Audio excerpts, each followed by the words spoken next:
Point 6, Yahweh, the self, sees in Job the ego and equal power. Yahweh sees the ego as an equal power? Right, because what we're talking about here, according to Edinger, now, I'm not saying... Well, I can see how that would happen, but it's just, it would be equal in the sense that there's a dynamic between the two that wouldn't exist if one was not there. So, well, isn't it the dialectic between nature and consciousness? There's nature, both good and bad, but it's up to consciousness to bring some meaning into that. well, in the ego. No. Well, that might be one way to look at it. But without consciousness, there is no good or bad. So. Yeah, without consciousness, there's just nature, right?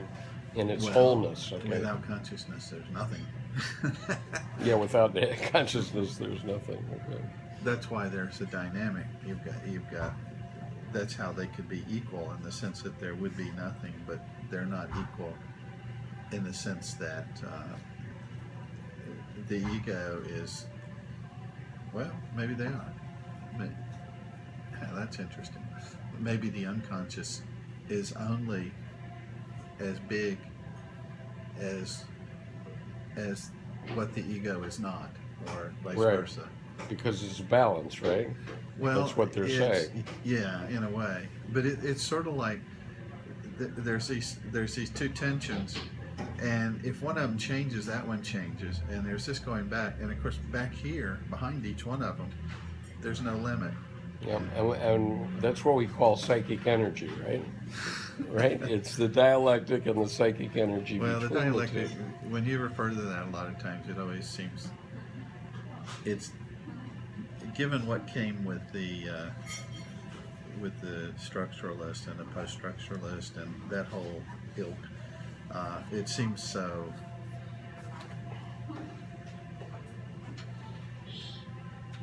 It doesn't seem very complex, and it's far more complex than that. Because, like you were talking about layers, there's no layers. It's like networks. It's like nodes in a network, and you tweak one, and it tweaks all the rest of them. And it's just, there's a whole. It's like a jellyfish or something. You poke it here, and it does this over there. It's just exactly, and that's what all life is actually. All life is... Well, there is no human being that has total unconsciousness, right? Pardon? There is no human being that has total unconsciousness. Well, unconsciousness in the sense of lacking ego, I think there are like people. every time you go to sleep, you pretty much. You're giving up your ego, yeah. You're letting. Ego is conscious. Ego is consciousness and awake, and making ethical decisions, right? And this again is Jung's dichotomy between moral decisions, which are based on law, and okay, all of our ancestors said that this was a good thing. You know, you don't go and kill your neighbor just because he works on Sunday, right? That's unconsciousness, if you do something like that without making a value judgment. And so, you know, but what in human experience, what happened is that sometimes people did do that, right?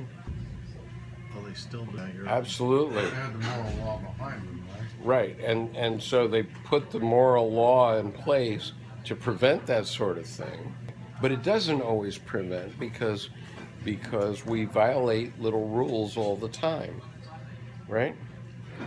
And, you know, this is how Jimmy Carter got in trouble, because he admitted that, right? He said, I have committed adultery in my heart.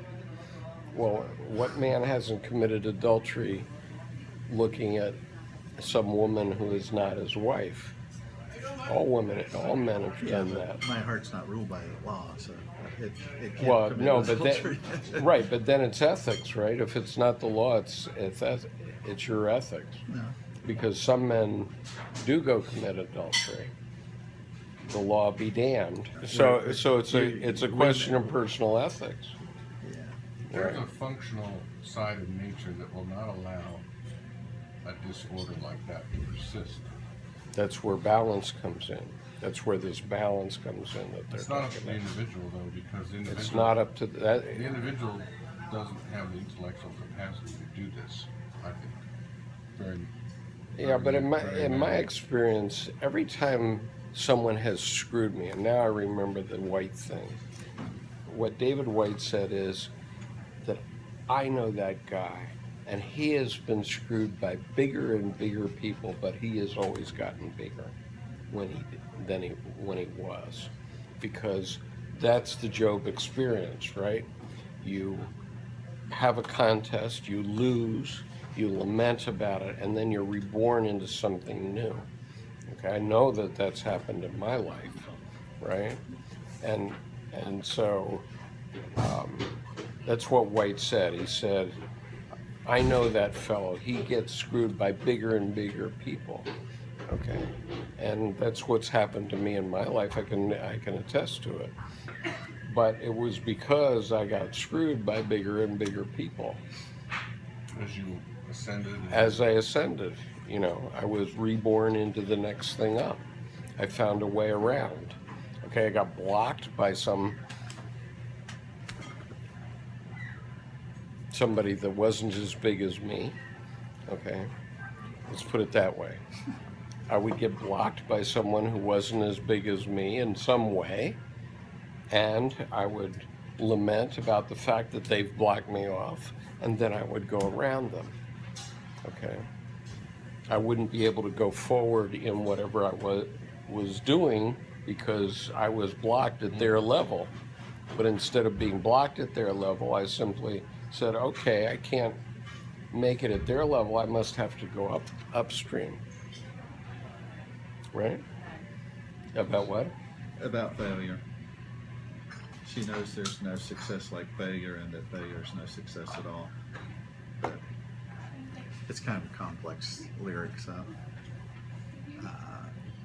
We can read it. But you don't have your guitar with you. Oh, yeah, it's true. It's actually very good. I don't know. It's not exactly applicable. When you said that, I thought of it. Love Minus Zero, No Limit is one of my. I had so many songs of his I liked, but that was one of them. So, Love Minus Zero, No Limit. Okay. Yeah, my love, she speaks like silence, without ideals or violence. She doesn't have to say she's faithful, yet she's true like ice, like fire. People carry roses, make promises by the hours. My love, she laughs with like the flowers. Valentines can't buy her. And because Yeah, and I mean, I don't buy Hallmark anymore on Valentine's Day because, somebody else's sentiment isn't going to get it, isn't going to tell Debbie I a love lot her. of people need to have it canned. They do. Okay, so here we go. Yahweh. Can I Yeah, get go back ahead. to something else? I'm still a little bothered by this. Okay, go ahead. We're talking about moral now. We're talking about societally imposed order, Right. okay, which has some insanity to it. I realize that, but it's a reaction to a disorder.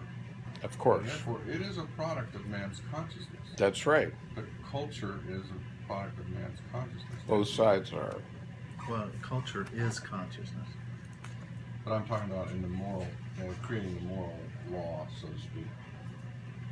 Okay. I don't see the difference. Yeah, for better or for worse, it's consciousness.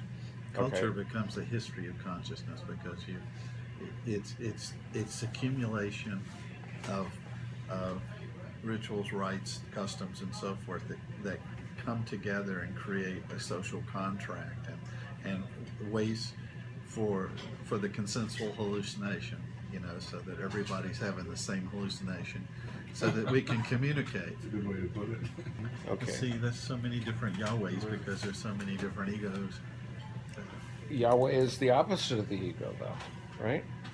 Well, I mean, when this you is say what- opposite only works intellectually. In a practical way, they're a dynamic duo. They have to. They can't. You Well, can't separate one from the other because one defines the other. well, that's true. Okay, but my psychologist friends do say that the reason that our president has to do all this stuff about the perks that he has and everything is he has such a teeny weeny little ego. So his ego, the ego builds strength based on these disappointments and rebirths, right? And so their point is that a narcissist has a very small ego, okay, and it can't cope, and so it has to build itself up with bluster. I mean, when I was in the 4th grade, my father taught me how to handle a bully. He said, you got to stand up to him. And he says, remember, a hard-boiled egg is always yellow inside.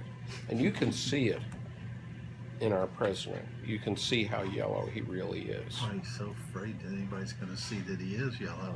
That's right. He's afraid of people seeing through him. Yeah. Okay. Well, Skip, And if that happens, I mean, Florence Foster Jenkins dropped dead. Literally, she dropped dead after her performance. And so an underdeveloped ego is looking to make themselves look very big, okay? They want everybody to think they're very big, right? And unfortunately, what the president is experiencing here is, okay, everybody thought he was hunky-dory up until Election Day. And now all of a sudden, people are saying, no, wait a minute, you know. It's sort of funny in a way because he could bluff and bluster his way through everything, and then suddenly reality hit and said, "You're president now."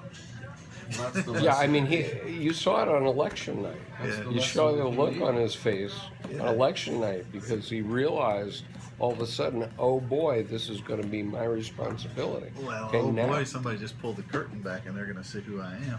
Right, and oh boy, Good ne- point. Good point. And oh boy, it's not me that's going to decide whether I was a good president or a bad president. Right. It's Whether- all out of his control now. Yeah, whether I'm historically a significant person or whether I'm a joke.